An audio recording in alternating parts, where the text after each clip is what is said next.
Бүгін қазақ ғылымының атасы, тұңғыш академик Қаныш Имантайұлы Сәтбаевтың 127 жылдық мерейтойы. Осы атаулы күнмен баршаңызды құттықтай отыра, Қаныш атамыздың мұрасы мәңгілік дегенді айтқым келеді.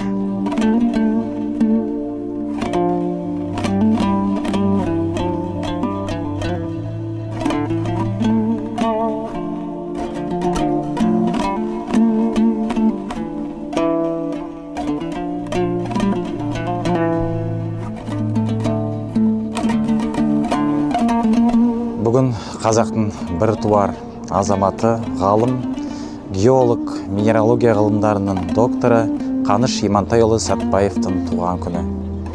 Біз үшін бұл кісінің еңбегі орасан зор. Қазақстанның геология ғылымының саласына қосқан үлесі өте зор деп білемін. Және бұл кісінің еңбегі болашаққа үлгі.